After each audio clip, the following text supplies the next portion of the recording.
Assalamualaikum warahmatullahi taala wabarakatuh. A'udzu billahi minasyaitonir rajim. Bismillahirrahmanirrahim. Alhamdulillahirabbil alamin.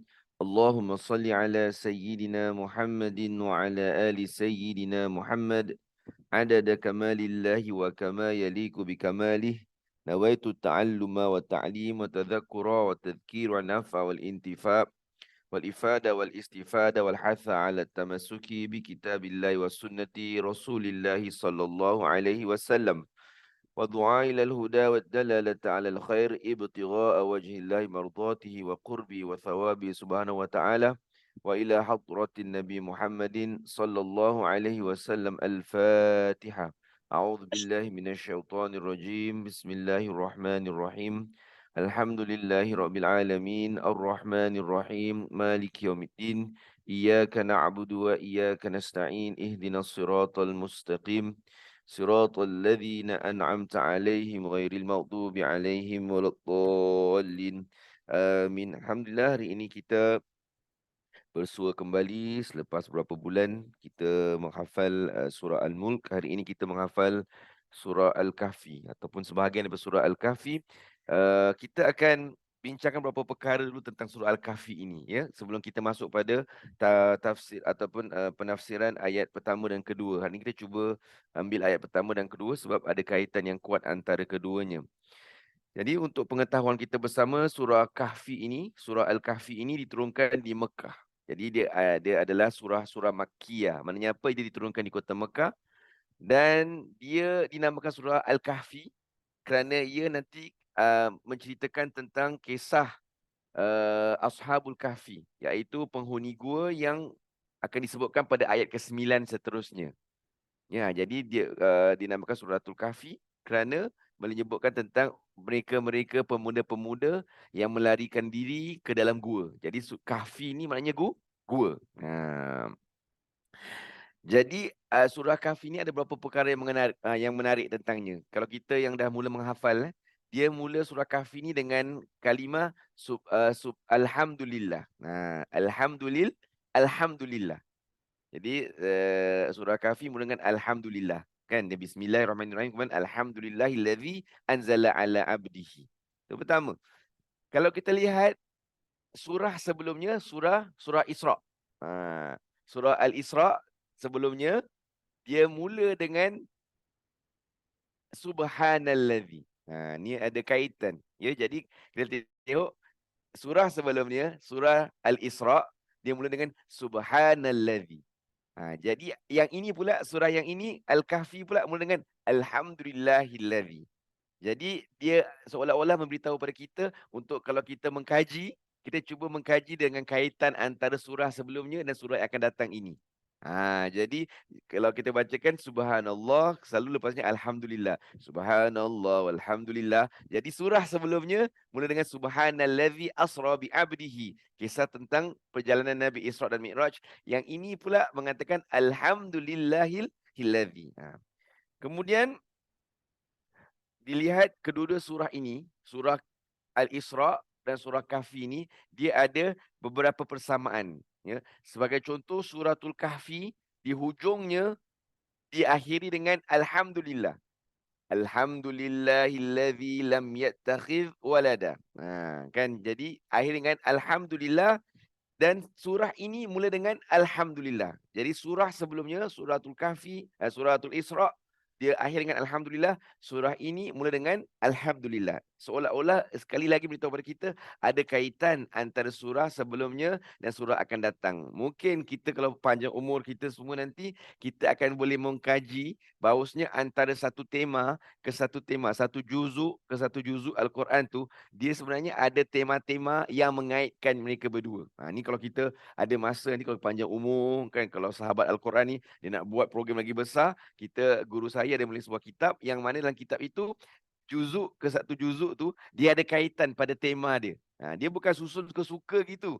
Kan dia bukan Quran ni bukan disusun bila Nabi SAW perintahkan kepada sahabat yang bernama Sayyidina Zaid bin Thabit Al-Ansari untuk susun Al-Quran, dia bukan susun gitu saja. Kan? Dia ada disusun dan kajian para ulama menunjukkan ada tema rupanya yang berkait antara satu juzuk ke satu juzuk yang lain. Kalau kita panjang umur, kita perhatikan. Dan dalam surah yang lalu, iaitu surah Al-Isra, disebutkan tentang orang-orang Yahudi. Kan disebut tentang orang-orang Yahudi. Allah mengatakan pada orang-orang Yahudi, wa ma utitum minal ilmi illa qalila. Dan tidak diberikan kepada kamu melainkan ilmu yang sedikit. Itu surah Isra. Ada satu ayat mengatakan kepada orang-orang Yahudi, ilmu yang aku berikan ilmu yang kamu ada ni sikit. Jangan sombong. Pada surah ini, pada surah yang kita baca ni sekarang pula, surah Kahfi pula, menceritakan pula nanti tentang kisah Nabi Musa, yang mana Allah mengajarnya, memberikan panduan kepada Nabi Musa untuk mengajar beliau bahawasanya beliau ni walaupun seorang Nabi, walaupun banyak pengetahuan, ada orang lebih berilmu daripadanya. Jadi ada kesinambungan. Okay, jadi kita masuk pada ayat ini sekarang. Bismillahirrahmanirrahim. Dengan nama Allah yang Maha Pemurah lagi Maha Mengasihani. Alhamdulillahilladzi anzala ala 'abdihil kitaba wa lam yaj'al lahu 'iwaja. Dan Ustazah dah bincangkan panjang lebar kan semalam tentang bab wakaf, tentang bab sakta dan sebagainya. Tak payah nak bincangkan. Jadi hari ini nak bab tafsir. Jadi jangan tanya saya, kenapa Ustaz tak baca sakta? Sebab saya nak baca ikut ayat. Jadi saya tak baca sakta. Okey. Jadi alhamdulillahillazi anzala ala 'abdihil kitaba wa lam yaj'al lahu 'iwaja. Dan dimulakan surah ini dengan pujian. Segala puji tertentu bagi Allah. Kadang-kadang kita tengok bahasa Melayu kita ni, orang yang tafsir. Tafsir ini adalah ditulis oleh Syekh Abdullah Basmih. Ya, dia ini adalah orang yang menetap di Singapura. Dia ulama Singapura sebenarnya. Ya, yang tafsir yang para hadirin lihat di skrin ni, ia adalah tafsir daripada Tuan Guru Syekh Abdullah Basmih. Dia katakan ke sini segala puji tertentu. Kenapa dalam tafsir ni dia akan katakan segala puji tertentu? Kenapa? Kenapa tertentu? Kenapa tak segala puji bagi Allah saja? Kenapa tertentu? Untuk sebagai adab kita. Apa dia adabnya kita? Macam mana kita puji Allah? Berapa banyak kali pun manusia ni bergabung untuk muji Allah, tak dapat memenuhi tuntutan pujian Allah itu sendiri. Maksudnya apa? Macam mana kita puji Allah pun, banyak mana kita puji Allah SWT pun, tidak dapat menggantikan, tidak dapat setimpal dengan nikmat Allah pada diri kita. Itu penting. Untuk mengajar kita untuk beradab dengan Allah SWT. Jangan pernah rasa self-entitled. Aku dah puji kau ya Allah, aku dah puji pun macam gini. Tak, kita jangan pernah merasakan pujian kita ni dapat menggantikan nikmat Allah pada kita. Pujian kita ini adalah lafaz kehambaan kita pada Allah. Itu pun tak selayaknya. Sebab apa? Macam mana pun. Kalau katalah contoh kita mula sekarang pukul 5.10 pagi. Sampai pukul 5.10 pagi esok. 24 jam kita tak berhenti. Puji Allah. Tetap tak dapat menggantikan nikmat Allah kepada kita. Itu nikmat paling mahal antaranya ialah nikmat Islam pada kita. Itu tak boleh ganti. Sebab apa? Pujian kita ini tak ada apa-apa nilainya dengan nikmat syurga yang Allah ganti. Nikmat iman. Yang dengan sebab nikmat iman itu kita terselamat daripada azab api neraka. Itu tak boleh ganti sampai bila-bila. Jadi gitu. Pujian. Alhamdulillahilladzi anzala ala abdi. Kita lihat, segala puji tertentu bagi Allah yang telah menurunkan kepada hamba-Nya Muhammad. Di sini kita melihat Allah memuji siapa? Tengok baca kalau kita baca tafsir. Segala puji tertentu bagi Allah yang telah menurunkan kepada hamba-Nya Muhammad. Allah tengah puji siapa ni dalam ayat ini? Cik Ain tengah puji siapa ni? Pagi tanya bukan tak ngantuk. Allah tengah puji siapa ni dalam ayat ini? Puji Nabi Muhammad. Betul ke salah? Kasih cubaan lain pula. Cuba yang lain. Puji Nabi Muhammad. Betul tapi belum lagi. Mana satu? Nabi Muhammad dan hamba-Nya ke Ustaz? Hamba-hambanya yang lain? Kalau lagi satu kali salah, awak kena hantar lauk kat rumah saya. Itu Cik Lina Ustaz, kan saya. Puji siapa? Segala puji tertentu bagi Allah. Tengok. Allah muji siapa? Allah muji dirinya sendiri. Tengok tu. Segala puji tertentu bagi Allah. Kan Quran ni kalam Allah. Kata-kata Allah. Jadi segala puji itu bagi bagi Allah. Jadi Allah sedang memuji dirinya sendiri. Allah sedang memuji dirinya sendiri. Dan ini yang selayaknya. Jadi pujian Allah. Kita manusia tak boleh puji diri sendiri. Sebab apa? Kita ni banyak kekurangan.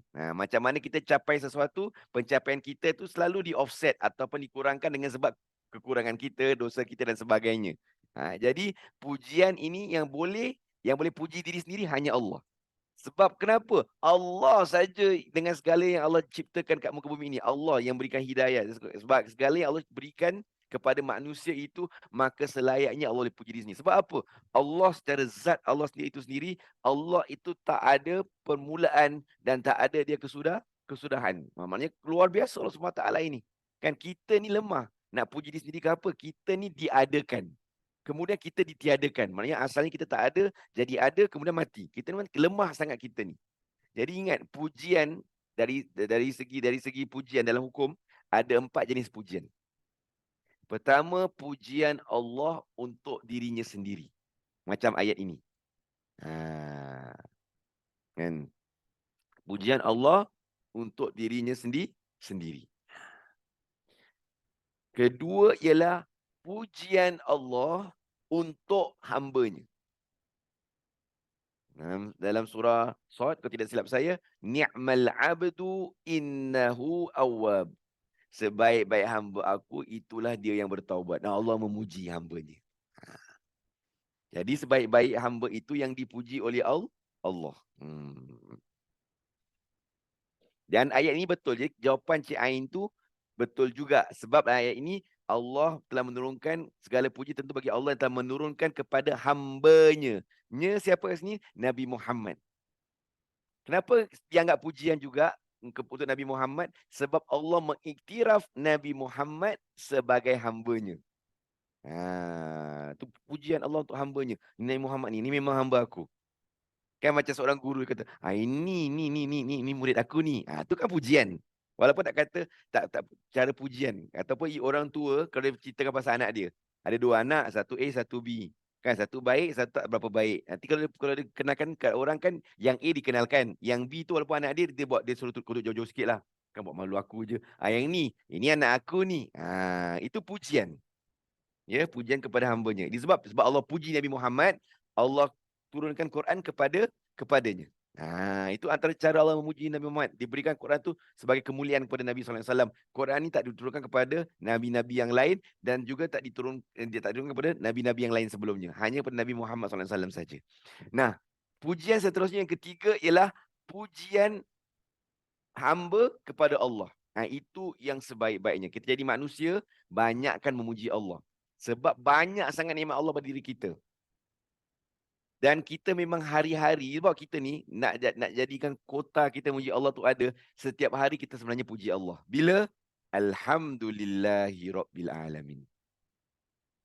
Segala puji hanya milik bagi Allah yang mengatur seluruh sekian alam. Alhamdulillahi Rabbil Alamin. Kenapa nak kena puji Allah, Ustaz? Sebab tu ayat tu. Sebab segala puji bagi Allah yang mengatur alam. Alam siapa? Alam kehidupan kita. Perhatikan diri kita ini Allah atur daripada mula. Mula bukan mula kelahiran kita. Mula wujudnya kita. Kita ni wujudnya kan asalnya daripada apa? Daripada air mani, kan, daripada air mani. Nah, setiap air mani itu bila dihasilkan oleh orang tua kita, air mani yang terhasil itu, tak semua daripada sel mani itu terselamat. Kemungkinan selamatnya sangat rendah. Low probability of survival. Bila keluar air mani itu. Tak semua yang berjaya masuk dalam rahim ibu kita. Dan semua yang masuk dalam rahim ibu kita itu tak semuanya yang selamat. Jadi Allah seolah-olah memilih kita untuk hidup kat muka bumi ini. Dan daripada itu, semenjak kita dalam rahim ibu kita, dijamin rezeki kita. Kan, bila mana ibu kita ini, bila mana dia ini dalam keadaan kita dalam rahim ibu kita ini, dijamin rezeki kita. Dan hatta hingga kita lahir sekalipun. Hatta waktu kita lahir sekalipun. Allahu akhrajakum min butuni ummahatikum la ta'lamuna syai'an. Dalam keadaan kita tak tahu apa-apa, tiba-tiba ibu kita ada susu untuk kita minum. Jadi dijamin rezeki kita dan lihat proses hidup kita sampai sekarang. Daripada kita kecil sampai kita besar, segala nikmat Allah pada kita dan sekali-sekala diselang-seling dengan ujian, maka lebih banyak kita kena bersyukur. Itu yang ketiga, seorang hamba memuji akan Tuhannya. Yang keempat, pujian seorang hamba kepada sesama hamba. Pujian seorang hamba kepada sama hamba.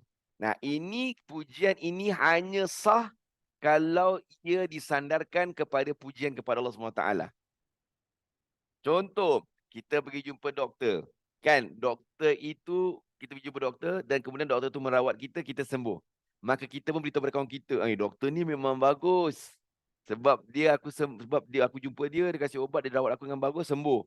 Kata-kata itu sebenarnya tak ada masalah. Tapi jadi masalah kalau kita yakin sepenuhnya doktor tu yang sembuhkan kita. Melainkan kita katakan, Alhamdulillah. Kan aku jumpa doktor tu dalam hati kita, bila kita cerita tu, biasalah kita bilang, doktor ni bagus. Tak salah cakap gitu. Tapi kena juga dalam etikat kita faham bahawasanya yang menyembuhkan itu 100% Allah SWT. Doktor itu hanya perantara antara rahmat Allah kepada kita. Sebagaimana ibu kita perantara kasih sayang Allah kepada kita. Sebagaimana seorang guru itu perantara kasih sayang Allah kepada kita. Kan? Jadi kalau kita kata, kan, mak aku ni masak sedap. Memang mak masak sedap. Kenapa sedap? Allah memungkinkan mak kita masak sedap. Jadi kita digalakkan puji manusia. Tapi dalam memuji manusia itu sebenarnya kita sedang memuji Allah. Kena faham macam gitu. Kan? Jadi seolah-olah kita mengatakan, Alhamdulillah. Kan? Mak aku ni masak sedap. Gitu. Memuji makhluk, kerana dengan memuji makhluk itu kita sedang memuji Allah SWT kerana mendatangkan nikmatnya melalui makhluk tersebut. Jadi ini 4 jenis pujian. 4 jenis pujian yang dibolehkan dalam agama. Maka tak boleh kita tak disebut kat sini memuji diri sendiri. Tak boleh. Jangan. Tapi sekarang berlaku kan, kita masuk kategori yang tak boleh. Kita suka puji diri sendiri tanpa kita sedari kan. Kita apa yang kita capai, suka menjaga pencapaian kita. Tapi kalau kita lihat empat ni lah kita jaga selalu. Ya, yang kita faham selalu. Okey, yang boleh puji diri sendiri hanyalah Allah. Yang menurunkan kepada hambanya Nabi Muhammad SAW. Jadi ini bentuk kemuliaan Nabi SAW. Diturunkan Al-Quran kepada Nabi dan ini mukjizat yang kekal. Jadi seolah-olah beritahu kepada kita juga. Jadi kata para ulama tafsir, nikmat Quran, nikmat wahyu ini nikmat yang khusus untuk Nabi SAW. Sebab apa? Nabi-Nabi sebelumnya tak dapat. Dan lepas Nabi SAW tak ada Nabi lagi. Jadi kalau ada orang mengaku dia dapat wahyu, ini semua bohong. Kan? Jadi daripada Nabi SAW ini dapat Nabi SAW ini dapat wahyu. Ini menunjukkan kemuliaan khusus untuk Nabi SAW dan juga kemuliaan kemuliaan umumnya untuk umat Nabi SAW. Jadi mulianya umat Nabi SAW itu dengan sebab dua. Dengan sebab dia ini berpandukan Al-Quranul Karim dan dengan sebab dia mengikut contoh Nabi Muhammad SAW. Ini kemuliaan untuk kita. Jadi kita umat Nabi Muhammad SAW ini hanya mulia dengan sebab kita menuntut kemuliaan yang Allah kurniakan pada Nabi SAW. Iaitu Al-Quran. Dan juga dengan sebab kita mencontohi Nabi SAW. Jadi jangan jadi lawan mulia hina. Jangan jadi umat yang hina. Kenapa? Bila mana kita ini jadi orang yang tidak bergantung dengan Al-Quran. Tidak bersandar dengan Al-Quran. Dan tidak mahu mencontohi Nabi SAW. Itu. Sebab dalam sebuah hadis Nabi SAW dikatakan, Inna Allah yarfa'u bihadzal kitab wa yada'u bihil akharin. Atau kama qala Nabi SAW mengatakan, Inna Allah yarfa'u bihadzal kitab. Demi sesungguhnya Allah meninggikan dengan berkat kitab ini. Kitab apa? Al-Quranul Karim. Sesuatu kaum. Sesuatu kaum ini dimuliakan dengan sebab Al-Quranul Karim. Wa yada'u bihil akharin, dan Allah merendahkan yang lainnya. Maknanya apa? Siapa yang dia ini tak bergantung dengan Al-Quran, Allah akan rendahkan dia. Jadi kalau kita nak tanya formula untuk umat ini untuk umat ini gemilang, kenapa umat ini dimuliakan? Sebab Al-Quran dan dengan sebab ikut Nabi SAW. Jadi kita ni jangan pernah sekali hidup kita ni terasing dengan Al-Quran, terputus dengan Al-Quran. Ya, jadi paling basic paling kalau bahasa Terengganu kan, paling komang. Paling komang kita ni baca Al-Quran. Kan, baca Al-Quran. Walaupun makna kita kurang faham, walaupun hafal pun tak berapa tajam, tapi jangan satu hari berlalu kita tak baca Al-Quran. Itu pun Allah sayang kita, diwajibkan dalam solat kita, diwajibkan baca Fatihah bagi setiap rakaat. Kenapa? Kalau tidak, satu hari tak baca Quran terus. Nasib baik ada solat 5 waktu. Kalau tidak, tak baca Quran terus kita ni. Jadi jangan pernah terfikir. Kita doa pada Allah SWT sentiasa daripada kita sepanjang kita hidup ni, dalam sisa-sisa hidup yang kita ada ni, sampai kita menghadap Allah SWT ini, jangan pernah kita terasing daripada Al-Quran. Terasing daripada Al-Quran macam apa? Terasing daripada majlis Al-Quran, terasing daripada baca Al-Quran, terasing daripada mushaf Al-Quran, terasing daripada orang-orang yang cinta Al-Quran, terasing daripada guru-guru Al-Quran. Jangan pernah terasing daripada mereka sampai hujung usia kita. Gitu Quran. Ya, dia memantau kita. Ya. Kitab suci Al-Quran dan tidak menjadikan padanya sesuatu yang bengkok, terpesong. Maksudnya Al-Quran ni kita kena yakin. Kan Allah kata Al-Quran dalam ayat yang akan datang, nanti kita akan baca dalam surah Isra, surah sebelumnya, inna hadzal Quran yahdi lillati hiya aqwam. Ini Al-Quran petunjuk yang paling lurus, yang paling kuat, yang paling mantap, yang paling tepat. Al-Quran dia memantau kita. Dia memantau tu ada dua cara. Memantau secara langsung. Maknanya apa? Dari segi dari fakta, pengisiannya, dalilnya, ia adalah paling jelas sekali. Ini memerlu pada kajian.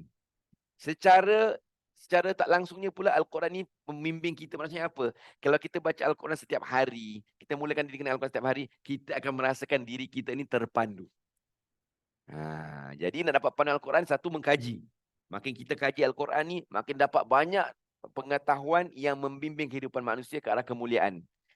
Yang kedua pula, walaupun kita tak mengkaji, dengan sekadar membaca, dengan sekadar berdampingan dengan orang yang baca Al-Quran, dengan sekadar kita ini mengulang kaji, hafalan dan sebagainya, ini menjadi asbab untuk Allah sentiasa menjaga kita. Itu sebab kita ada anak, ada cucu, kita benda pertama kita ajar mereka tu biar ajar Quran. Sebab itu yang menjaga mereka. Itu Al-Quran yang menjaga mereka. Biasakan juga, kalau kita yakin Quran ni yang menjaga kita, untuk anak kita. Jangan letak Quran pada mereka untuk sebagai sesuatu yang mereka tak dapat jaga. Maksudnya apa? Kita bila berlaku sesuatu, baru nak bacakan Quran. Tak. Jadikan satu norma pada kita. Kalau kita ada anak, ada cucu, Quran. Mulakan dengan Al-Quran. Jadikan ia sebati kepada proses mereka sebagai seorang manusia. Mesti ada Quran. Jangan berlalu hidup mereka tak baca. Jangan ajar mereka sebagaimana orang Melayu ni, berlalu satu hari tak makan nasi tak boleh. Dia anak kita, diri kita ni, satu hari tak baca Al-Quran tak boleh. Kita macam mana pun, kalau kita satu hari tak makan, kalau buka puasa pun mesti nasi.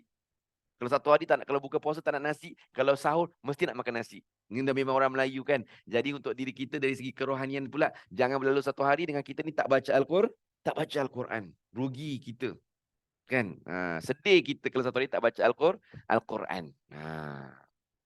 Maka kena yakin Al-Quran ini adalah pembimbing bagi diri kita. Sebab kalau kita ada gundah gulana, ada sedih, ada resah, ada tak sedap hati kita, capailah Quran tu kita baca. Atau tak boleh capai, hafallah. Dengan apa-apa kita hafal tu, bacalah. Sebab ia akan menjadi sebab untuk datang ketenangan, panduan. Allah akan ajar kita, dalam kesedihan kau ni, nak ke mana. Sebab kadang-kadang manusia bila dia sedih, dia tak tahu nak bawa apa kesedihan tu. Nak bawa ke mana sedihnya aku ni. Nak bawa ke mana gundah gulananya aku ni. Maka baca Quran. Nanti Allah datangkan ketenangan pada kita. Allah buka jalan-jalan daripada baca Al-Quran itu untuk dapat ketenangan.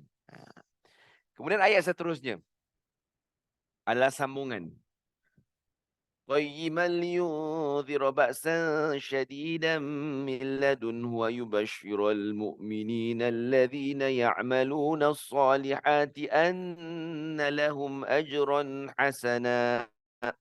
Bahkan keadaan Al-Quran tetap benar lagi menjadi pengawas. Jadi Allah mengkuatkan lagi. Ayat kedua ni nak yakinkan kita Quran ni memang dia lurus. Dia memang panduan untuk kita. Untuk berikan kita lebih yakin, untuk kita yakinkan diri kita memang Quran ni tak ada yang keduanya lah. Untuk memberi amaran kepada orang-orang yang ingkar dengan azab yang seberat-beratnya di sisi Allah, dan memberi berita gembira kepada orang-orang yang beriman yang mengerjakan amal-amal soleh bahawa mereka akan beroleh balasan yang baik. Ayat ini adalah mengajar kita tentang takut dan harap. Manusia, orang beriman, kita kena ada sifat khauf dan roja. Takut dan harap. Bahasa Arabnya khauf dan roja. Takut dan harap. Takut maknanya apa? Ni beri amaran kepada orang-orang yang ingkar dengan azab yang sebenarnya dari sisi Allah SWT. Ini untuk orang ingkar. Siapa orang yang ingkar? Oh, banyaklah orang buat ingkar sekarang. Tapi kalau kita baca Quran, antara cara untuk kita jadi orang yang berinteraksi dengan Al-Quran, selalulah merasakan ayat Al-Quran itu, maksud Al-Quran itu tertumpu pada kita. Walaupun turunnya untuk Bani Israel, walaupun turunnya untuk orang kafir, walaupun turunnya untuk orang beriman, macam-macam kan, letak kat kita. Ini Allah tengah cakap pasal aku ni. Walaupun Allah tengah cakap pasal Fir'aun, aku ni kau tak ada betul jadi Fir'aun aku ni. Kalau aku tak betul-betul aku jadi gini. Jadi ayat ni beri amaran kepada orang yang ingkar. Jadi antara kaedah yang ulama mengajar kita, siapa orang yang ingkar? Orang yang berpotensi untuk buat ingkar. Siapa? Kita. Kita sekarang tengah baik. Kan tengah baca pagi-pagi bangun pukul 5, duduk kelas tafsir, semalam bangun pukul 4:30, buat hafalan. Hebat kan kita? Minggu-minggu Allah beri peringatan. Jangan sombong, jangan rasa bagus, jangan dah dapat nikmat Al-Quran ni kau buang nikmat ini. Sebab kalau kau buat gini, kalau kau sombong, kalau kau rasa diri kau bagus, kau dah masuk kategori ingkar. Kalau kau ingkar, kau akan dapat sebesar-besar azab. Jadi mengajar kita untuk bersyukur, untuk merendah diri. Kan kalau kita baca ayat kita tengok ini untuk beri amaran kepada orang yang ingkar. Ya Allah, janganlah aku jadi orang yang diberikan jadi orang-orang yang apa? Yang ingkar. Kenapa? Kalau aku ingkar dapat seberat-berat azab. Apa dia azab? Contoh kalau kita baca Quran hari-hari kan, pagi-pagi baca Quran kan, sahabat Al-Quran kan, baca sahabat Al-Quran, baca, datang dalam hati kita, ni orang-orang yang lain ni tak baca Quran sampai pagi. Ni orang-orang pergi pasar nampak makcik-makcik lain, ini semua ni tak pernah masuk Quran pagi tau ni, kita tengok. Oh, jadi hebat pula kita tengok orang kan makcik-makcik ni semua pakai baju butterfly ni semua ni, pergi pasar semua ni. Tak pernah, aku rasa tak pernah baca Quran pagi lah. Wah, dah mula menilai orang, nilai orang, datang rasa sombong. Bila datang rasa sombong, Allah kata apa azabnya? Nabi kata apa azabnya? La yadkhulul jannah man kana fi mithqala dzar man kana fi qalbihi mithqala dzarratin min kibrin. Tak masuk dalam syurga barang siapa yang ada dalam hatinya walau sebesar biji zarah, sebesar biji sawi, sebesar atom, sebesar debu, perasaan sombong. Ni apa-apa dia macam-macam ni berbual. Tak macam aku pagi berbual dengan Allah. Cik. Jaga. Jangan ada sifat sombong. Sebab kita ni bangun pagi ni Allah yang kejutkan. Kalau tak kejutkan terlajak kita. Kan? Itu. Kemudian harapan dan memberi berita gembira kepada orang-orang yang beriman yang mengerjakan amal soleh bahawa mereka akan berada di balasan yang baik. Ini Quran ni menyejukkan hati kita. Macam mana kita dalam hidup kita ni ada ujian. Macam mana kita ada kesedihan. Macam mana kita ada kemurungan. Macam mana kita ada macam-macam yang Allah datangkan atas diri kita. Ingat, selagi mana ada Al-Quran. Selagi mana ada iman. Selagi itulah kita ada sebab untuk bergembira. Itu hiburan kita. Kalau kata Sayyidina Umar bin Khattab, aku ni bila kena uji, aku rasa bahagia bila kena uji. Kenapa aku rasa kena uji? Sebab yang penting, walaupun aku kena uji teruk macam mana pun, aku tengok iman aku masih ada. Itu dah cukup untuk aku. Jadi macam mana pun kita kena uji, jangan hilang iman, jangan hilang Al-Quran. Yang penting, ya Allah, ada Quran. Kan? Tak adalah musibah yang lebih besar. Kita mungkin rasa, aku ada ujian teruk hidup aku ni, macam-macam ujian dan sebagainya. Tapi kita boleh baca Quran. Di hujung harinya ada guru Al-Quran untuk kita baca Quran dengannya. Ada orang boleh bimbing kita baca Al-Quran. Kita pun boleh baca sikit-sikit Al-Quran. Itu adalah nikmat yang besar. Dan tak ada musibah yang lebih besar daripada orang yang dia tak ada ujian tapi dia tak boleh baca Al-Quran. Jangan pernah pandang kita ni rendah tu. Kenapa senangnya hidup dia tak kena ujian. Dia tak kena sakit. Keluarga dia tak ada sakit. Keluarga aku berderet-deret sakit. Kena jaga pula tu. Kita tengok dia senang, hulu ke hilir senang. Tapi kita dalam susah-susah kita ni, Allah muliakan kita untuk duduk baca Quran. Ini nikmat besar. Sebesar nikmat. Kena ujian tapi Allah jaga Quran kita. Daripada orang yang hulu ke hilir, macam-macam. Kan dapat macam-macam nikmat. Tapi dia tak ada Al-Quran. Itu rugi. Jadi berasakan ini Allah mengajar kita. Allah menghiburkan kita. Macam mana hidup kita ni pun, kalau ada Quran, bergembiralah. Sebab Allah kata kat sini, wabashiril mu'minin. Kan? Wa yubashshirul mu'minin. Kabar gembira, dunia akhirat gembira dengan sebab adanya Quran. Kalau kita ada Quran, menghayati, menghafal, memahami, mengamalkan, jangan sedih. Selagi mana kita hidup ni ada dan hidup kita ni ada dalam kita punya jadual itu Al-Quran, bergembiralah. Dan berwaspadalah mereka yang hidupnya tak ada Al-Quran. Kau ada macam-macam kau tak ada Al-Quran, kau tak ada apa-apa. Ingat kalau kita tak ada apa-apa kat dunia, tak ada apa-apa bahagia kat dunia ni, tapi kita ada Al-Quran, berbahagialah kata Allah. Dan kalau hidup kita ni ada segala-galanya, tapi tak ada sedetik pun Al-Quran dalam jiwa kita, rugilah, berwaspadalah, bersiap sedialah. Itu daripada Allah SWT. Jadi pokok ayat pertama dan kedua ini adalah untuk mengajar kita untuk menguatkan diri kita, mengikat diri kita dengan Al-Quran. Jadi kalau Alhamdulillah yang datang sesi pagi ni kan, yang ikut program sepanjang program ini, yakin. Ini benda yang, dan saya tak payah yakinkan lah. Sebab apa? Kan Ustazah waktu cuti Disember lagi, orang tanyalah, nak buka balik lah. Bila nak buka balik, maknanya awak ni dah sebati lah. Kan nak mula Quran, merasakan tak boleh. Sebab saya tak kasih, dia nak tutup. Ni aku nak pecah cerita. Dia nak tutup. Dia kata tak payah tutup, saya nak buat hafalan, saya nak tutup sesi pagi lah. Kan penatlah saya. Kata jangan tutup. Betul-betul tak payah tutup. Ayat Quran surah Kahfi ni 1 dengan 2 ni ada untuk kita renungkan. Jangan tutup. Selagi hidup kita ni, macam mana pun, kita ni sibuk macam mana pun, jangan pernah, kalau kita ada satu murid sekalipun, kan, melainkan murid tu lari lah. Kan macam aku ni, murid mu lari belaka. Kan kalau kita ada murid satu yang kita ajar ngaji, kan, dia kekal. Satu ni jangan pernah, kalau boleh sedaya upaya kita, melainkan dia lari atau dia berpisah, dia dayung sampan, dia pergi tempat lain. Kalau dia dengan kita, jaga dia. Sebab ni kemuliaan dengan sebab Al-Quran. Mulia orang mengajar, mulia orang belajar. Ada keberkatan dengan Al-Quran ni. Kan tempat, siapa tahu, saya beritahu pada isteri saya, orang ada masalah, ini tempat dia meluahkan masalah dia, baca Quran. Ini dia punya terapi dia. Dia ada masalah, satu hari banyak masalah, satu tengok celik mata nampak masalah. Tapi kita ajar dia, celik mata dia nampak Al-Quran, maka terangkatlah masalah dia. Alhamdulillah. Ini sesi pertama kita, terlebih 3 minit. Minta maaf. InsyaAllah minggu depan kita akan lihat kalau kita ada masa, kan, ayat ketiga dan ayat keempat. Selamat menghafal 10 ayat pertama suratul Kahfi. Lama-lama ni sahabat Al-Quran jadi pusat tahfiz agaknya, kan. Semua apa Quran Melaka. Ya. Wallahu a'lam bishawab. Jadi saya kan nak uji semua surah Mulk. Ingat lagi tak surah Mulk? Jangan beri ya. Oh, mesti ingat. Alhamdulillah, bagus masih hafal. Alhamdulillah. Ya, jadi kita habis untuk hari ini. Wassallallahu ala sayyidina maulana Muhammadin wa ala alihi wa sahbihi ajma'in. Walhamdulillahirabbil alamin. Wassalamualaikum warahmatullahi taala wabarakatuh. Terima kasih semua. Terima kasih, Terima kasih, Ustaz. Sama-sama. Ustaz.